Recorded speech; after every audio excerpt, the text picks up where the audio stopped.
ছিল। ওই লোকটার সঙ্গে আমার আজকে রাস্তাতে দেখা, দেখে আমার এত ভয় এসেছে, এত ভয় লেগেছে, আমি এত ভয় পেয়েছি খাদিজা, আমার ভয়ে ভীতির কাঁপতে লেগেছে খাদিজা।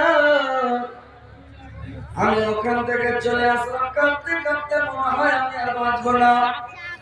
খাদিজা বলছেন, শোনেন স্বামীগা, আপনি কোন মানুষের ক্ষতি করেন না, কোন মানুষকে গালি দেন না, কোন মানুষকে মারেন না, কোন মানুষকে বেজ্জত করেন না, কোন মানুষকে অপমান করেন না। আপনি মানুষের ভালো করেন, আপনি মনে করেন কি মানে বেমারি লোক দেখতে যান, দরিদ্র লোককে সাহায্য করেন, গরিব লোককে মিসকিনকে খাবার দেন, এতিমের মাথাতে হাত বোলান। আপনি এত ভালো মানুষ, এত সুন্দর মানুষ, আপনার কি ভয় আছে? কোনো ভয় নাই। আপনি চিন্তা করবেন না, আপনি কোনো ভয় করবেন না। আপনি কেন ভয় করছেন? আমি তো আছি আপনার পাশে, ভয় করবেন না। এইভাবে কথাগুলো বলছেন হযরত জিবরাইল আলাইহিস সালাম আল্লাহর রাসূলের কাছে চলে আসলেন। আল্লাহর রাসূলের কাছে এসে আল্লাহর রাসূলকে বলতে লাগলেন, ইয়া আইয়ুহাল মুদাসসির, আয়াত চাদর রন্নে वाला, কামল রন্নে वाला, কুম ফাআনজার, তোমর যাও, আর রব্বিকা ফাকাব্বির, আর তোমার রবের তুমি পবিত্রতা বর্ণনা করো, তোমার রবের তুমি বড়াই বর্ণনা করো, তোমার রবের তুমি পবিত্রতা ঘোষণা করো, আর বসে থাকিও না। আল্লাহর রাসূল কমল খানাকে সরিয়ে দিলেন, ভাই কমল খানাকে হটিয়ে দিয়া খাদিজার হাতে হাতে বললেন, খাদিজা, আমি তোমাকে একটা কথা বলতে চাই, তুমি আমার কথাটা মানবে কিনা বলো। খাদিজা বললেন, সারিনা, আপনি এত সুন্দর মানুষ, জিন্দেগিতে আপনি মিথ্যা কথা বলেন না, আপনি কোনদিন পৌঁছ কথা বলেন না, মিথ্যা বলেন না, আপনি এত সত্যবাদী, আপনি আলামিন আমানতদার, আপনি এত ভালো মানুষ, আর আপনি একটা কথা বলেন, আপনার কথা রাখবো, এটা কেমন করে আপনি বলেন? আল্লাহর রাসূল বললেন, খাদিজা, তুমি বলো কালিমা লা ইলাহা ইল্লাল্লাহ মুহাম্মাদুর রাসূলুল্লাহ। সঙ্গে সঙ্গে খাদিজা কলমা পড়ে নিয়ে মুসলমান হয়ে গেল, ইসলাম গ্রহণ করে নিলেন। পৃথিবীর মধ্যে সর্বপ্রথম ইসলাম গ্রহণ করেছিলেন উম্মুল মুমিনিন হযরত খাদিজা। এক নম্বরে যখন ইসলাম গ্রহণ করে নিলেন রে ভাই, একটা মুসলমান হয়ে গেল। আল্লাহর রাসূল একদিন বিছানায় শুয়ে আছে, রাত্রিবেলা চিন্তা ভাবনা করছে, আমার খাদিজাকে তো মুসলমান করলাম, কিন্তু আমি আর একটা লোককে কলমাটা কোন লোককে দিলে আমার কথাটা মেনে নিবে, আমার কথাটা শুনে নিবে, এমন কোন মানুষকে আমি বলবো? মনে মনে চিন্তা করছি, আমার মানে একটা বাল্যকালের বন্ধু, ছোটকালের বন্ধু, আমার বন্ধু, যার নাম হচ্ছে আবু বকর। দেখি আবু বকরের কাছে যে যদি আবু বকরকে বলি, যদি দিনের দাওয়াত দিয়ে আবু বকর যদি দিনটা গ্রহণ করে নাই, তোমার দুটো হয়ে যাবে, দিন গ্রহণ করে মুসলমান দুটো হয়ে যাবে। আর আবু বকরকে বললে আশা করি ফেল করবে না, আমার কথাটা অমান্য করবে না, ওর সঙ্গে আমার অনেক দোস্তি আছে। আল্লাহর রাসূলকে রাতে ঘুম আসে না, চিন্তা ভাবনা করে রাত্রিবেলা উঠে চলে যাচ্ছে আবু বকরের বাড়ি, জানি আবু বকরের বাড়ি যাব। আবু বকর বিছানায় শুয়ে আছে, রাত্রিবেলা চিন্তা ভাবনা করছে, আমরা দেবদেবীর পূজা করি, 304টা মূর্তির পূজা করি, पैसा लो यहाँ जमा नहीं कर पाता है, बार बार बार बार आगे जा रहा है। মনের মধ্যে তৃপ্তি আসে না, শান্তি আসে না, মনের মধ্যে মানে ভালো লাগে না। তো এমন কোন ধর্ম আছে যে ওই ধর্মটা মানতে গেলে মনের মধ্যে শান্তি আসবে? আমরা ইবাদত বন্দেগী করে শান্তি পাবো, মনের মধ্যে শান্তি আসবে। তো কে এরকম কোন ধর্ম আছে? দেখি আমার বন্ধুর কাছে যাই, মুহাম্মাদের কাছে, কোন ধর্ম পালন করে ওর কাছে যাবো, যে ওকে বলবো যেটা ধর্ম পালন করে ওই ধর্মটা আমি পালন করবো, তাইলে ইবাদত বন্দেগী করে মনের মধ্যে শান্তি আসবে। আল্লাহর রাসূল বাড়ি থেকে উঠে যেতে লাগলেন আবু বকরের বাড়ি। আবু বকর উঠে বাড়ি থেকে উঠে রাস্তা নিয়ে আল্লাহর রাসূলের বাড়ির দিকে। দুজন চলে আসছে মাঠের মধ্যে, দেখা রে ভাই, মধ্যস্থানের মাঠের মধ্যে আবু বকরের দেখা, মানে আবু বকরের আর আল্লাহর রাসূলের দুজন মানে আঙ্গুরে ঢিস লেগে গেছে। দুইজন যখন ধাক্কা লেগে গেছে, ওকে দেখতে পাই না, ওকে দেখতে পাই না, এরকম অন্ধকার। ওই জামানাতে ভাই এত অন্ধকার ছিল, পৃথিবীতে এত অন্ধকার ছিল ভাই, লোকেরা বুঝতে পারবে আগে কত অন্ধকার ছিল। যে আগে যদি অন্ধকার ছিল মানে এরকম লাইট বাতি ছিল না, কারেন্ট ছিল না, গ্রামে কাছে শহর বাজার ছিল না, দুনিয়াটা অন্ধকার কুয়াশা। রাত্রিবেলা মনে হচ্ছে চোখে লোক ধরে দিলে দেখা যাবে না, এরকম অবস্থা ছিল। যেখানে ঝাড় জঙ্গল গাছের থোপ আছে, ওখানে সোনাকি পোকা খালি কিরবির কিরবির কিরবির কিরবির করতো। আর পৃথিবীটা এত অন্ধকার, চোখে লোক ধরে দেখা যাবে না ভাই, এত অন্ধকার ছিল। এখন মাঠে যেমন তোমাদের চান্দিরা যেমন নিজের করেছে, এদিকে পাশে টাউনের আলো, ওদিকে টাউনের আলো, সারা দুনিয়াটা জোনাকি আছে এখন। আর ওই জামানাতে ভাই কিছু দেখা যেত না, লাইন টাইন ছিল না, কিছু দেখা যেত না, এত অন্ধকার। তুই বন্ধুটি যখন মধ্যস্থলে মাটির মধ্যে দেখা হয়ে গেল, বলে তুমি কে? বলে আমি আবু বকর।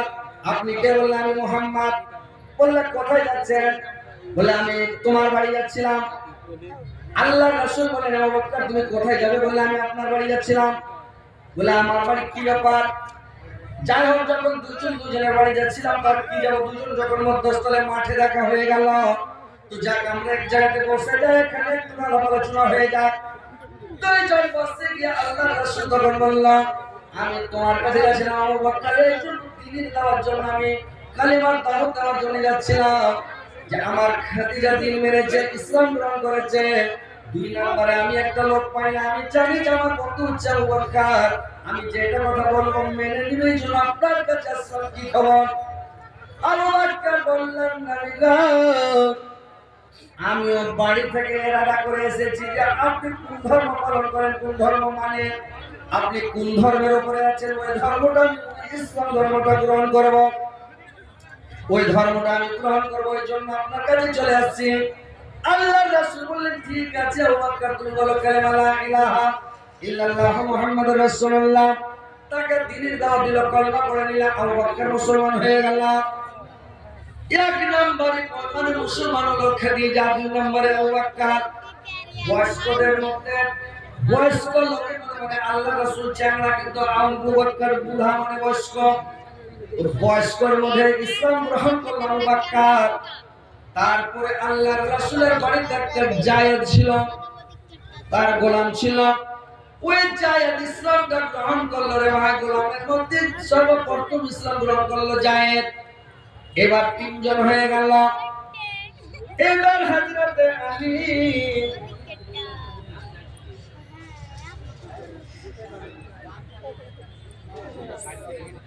এবার হযরতে আলী এবার কি করলো রে ভাই?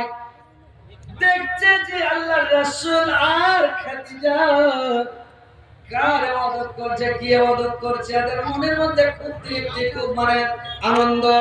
ইয়ারা ইবাদত বান্দেগি করে মজা পাচ্ছে, আনন্দ পাচ্ছে, তৃপ্তি পাচ্ছে।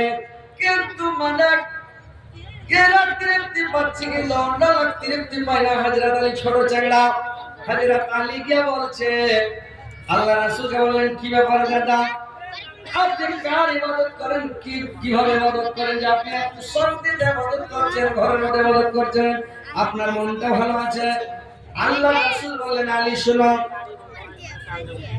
তুমি যদি চাও তো ইসলাম ধর্মটা গ্রহণ করে নাও, তুমি কলমা পড়ে নাও, মুসলমান হয়ে যাও, তুমি ইসলাম গ্রহণ করে নাও। হযরত আলী ঘর থেকে দৌড় মেরেছে, এক দৌড়ে আগুনেতে, একে দৌড়ে যখন আগুনেতে চলে গেছে হযরত আলী, আল্লাহর রাসূল বলছে, শুনো আলী, শুনো শুনো, ও হযরত আলী শোনো। হযরত আলী দৌড়িয়ে আসলো, কি হয়েছে? বললে, শুনো, তোমার বাবাকে এখনো বলিও না, বলার সময় হয়নি, যখন সময় হবে তখন বলিয়া, কিন্তু এখন তোমার মালিক বাবাকে মানে বলতে যেও না। তোমার ইচ্ছা হলে তুমি মুসলমান হও, তোমার ইচ্ছা হলে কলেমা পড়ো, তোমার ইচ্ছা না হলে তুমি কলেমা পড়িও না, কিন্তু তুমি এখন তোমার বাবাকে বলতে যেও না। কি যে আলীর মনে হলো, বাইরে থেকে ঘুরে এসে কলেমা পড়ে নি, ও মুসলমান হয়ে গেল। হযরত আলী মুসলমান হয়ে গেল, চারজন হয়ে গেল।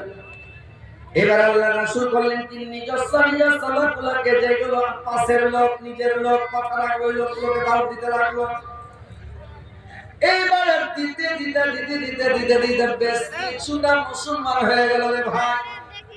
যখন কিছু লোক বেশ মুসলমান হয়ে গেল, একদিন আল্লাহ রাসূল চলে যাচ্ছেন, সাফা মারওয়ার পাশ দিয়ে কোথায় যাচ্ছিলেন আল্লাহ রাসূল ছেড়ে চলে যাচ্ছেন। আমার আবু জেহেল গুন্ডা পান্ডা নিয়ে সর্বস্ব ছিল ওখানে। আবু জেহেল করলো কি, আল্লাহর রাসূলকে একটা পাথর মারলো, তো পাথরটা আল্লাহর রাসূলের মাথাতে লেগে মাথা ফেটে গেল। জান কেটে গিয়ে রক্ত পড়তে পড়তে সারা শরীর রঙিন হয়ে গেল, রক্তে রক্তাক্ত হয়ে গেল। আল্লাহর রাসূল কাঁদতে কাঁদতে কোথায় যাচ্ছিলেন আর গেলেন না, ঘুরে বাড়ি চলে আসছেন। বাড়ি আসছেন, সাফা মারওয়ার পাশ দিয়ে যখন বাড়ি আসছেন, আল্লাহর রাসূলকে দেখলেন আমির হামজা, তার চাচা আল্লাহর রাসূলের চাচা আমির হামজা যাচ্ছিল কোথায়? শিকার করার জন্য। তীর নিয়ে আছে, ঘাড়ে ধনুক নিয়ে আছে, আর শিকার করতে যাচ্ছে। দেখছে রাস্তাতে তার মানে চাচার সঙ্গে দেখা। ভাতিজার রক্ত দেখে তার মনটা একবারে কেমন হয়ে গেল, আমির হামজা ভিতরটা ফেলে গেল। আল্লাহর রাসূলকে ধরে বলতে লাগলো, কোন পাশানে মারলে পাথর, এতিম ভাতিজার খুন বয়ে যাও। সির শরীরে মারলে পাথর, সির শরীরে মারলে পাথর, কান্দে আসমান জমিন হায় রে হায়। কোন পাশানে মারলি পাথর, এতিম ভাতিজার খুন হয়ে যাও। দেখিয়ে দাও না গো ভাতিজাই আমার, বংশ তাহার করিব ধ্বংস, নাম নিশানা দিব মিটাইয়া। কোন পাশানে মারলি পাথর, এতিম ভাতিজার খুন বয়ে যায়। আল্লাহ রাসূল বললেন, চাচা আপনি কালিমা পড়লেন, আর কালিমা পড়ে আমার মাথাতে একটা ফুল দিয়ে দেন চাচা, আমি ভালো হয়ে যাব, তারপর আপনাকে নাম বলবো চাচা। আমির হামজা কালিমা পড়ে নিল, আর আমির হামজা কালিমা পড়ে নিয়ে মুসলমান হয়ে গেল। আল্লাহর রাসূল তখন বললেন, চাচা আমি সাফা মারওয়ার পাশ দিয়ে যাচ্ছিলাম, আবু জাহেল কিছু গুন্ডা পান্ডা নিয়ে বসেছিল চাচা, আর গুন্ডা পান্ডা নিয়ে বসেছিল আমাকে রাস্তাতে ধরে নিয়ে পাথর মেরে আমার মাথাটা ফাটিয়ে দিয়েছে চাচা। আমির হামজা লাগা গেল, সুবহানাল্লাহ। এই ছেলেটার মানে বাবা নাই, এই ছেলেটার মা নাই, মাওলা বাপ নাই, এতিম, আর এই ছেলেটাকে মারলো, এই ছেলেটাকে এভাবে মারলো, আমি বদলা নিব। गुमशुदा बच्चा एक मिला है, स्टेज पर जमा है। बाप का नाम इशराक है, बच्चे का नाम नदीम है। আর দৌড়াতে দৌড়াতে ঢুঁড়ছে কোথায় আবু জেহেল আছে, ঢুঁড়তে ঢুঁড়তে ঢুঁড়তে ঢুঁড়তে চলে যাচ্ছে, আর ঢুঁড়ে দেখছে কি, আর বলছে কাহা है আবু জেহেল, निकल जाओ, का दूध पिया तो बाहर निकल जाओ। একবারে ধনুক নিয়ে খালি মানে চিৎকার করছে, আর আবু জেহেল আমির হামজার আওয়াজ পেয়ে আর দৌড়িয়ে দৌড়িয়ে যাচ্ছে। দেখছে আর দেখতে যায় আবু জেহেল লুকা ছিল, আর আবু জেহেলের দেখা হয়ে গেল আমির হামজার সামনে দুজনের সামনে সামনে মুখোমুখি দেখা হয়ে গেল। আমির হামজা করলো কি, ধনুক খানাকে ধরে একবারে সাপ তাড়া করে, সাপ মারা করে দিতে লাগে ধনুকের বাড়ি। দুই চার বাড়ি দিয়ে আবু জেহেলকে মাটিতে পড়া, আবু জেহেল খালি লটপট লটপট করতে লেগেছে, আর দু চার বাড়ি সাটা সাট দিয়েছে, দিয়ে তখন দাঁড়িয়ে আছে। আবু জেহেলের গুন্ডা যেগুলো ছিল সব গুন্ডাগুলো দৌড়িয়ে এসে আমির হামজাকে ঘিরে যাচ্ছে। মানে আবু জেহেল তখন বলছে, তোমরা খবরদার আমির হামজার গায়ে হাত লাগাইও না, আমির হামজা হচ্ছে মহাবীর, আমির হামজা হচ্ছে খুব মানে শক্তিশালী মানুষ, যোদ্ধা মানুষ, ওকে কেউ গায়ে হাত লাগাবে না, ওকে কেউ মারামারি করবে না। আমি ওর ভাতিজার মেরে মতো ফাটিয়ে দিয়েছি মোহাম্মদের, এই কারণে আমাকে মারলো, তোমরা মানিও না। ওকে মেরে দিয়ে সামলাইতে পারবে না, তোমরা হাত লাগাই না। আর কুন্দারা কেউ হাত লাগালো না। এবার আমির হামজা করলো কি, সেখান থেকে ফিরে চলে तो ध्यान दिए एक कैमरामैन से मेरी गुजारिश है कि इन बच्चों को दिखाइए महिला पंडाल तक पहुंचे इनकी तस्वीर ताकि पहचान सके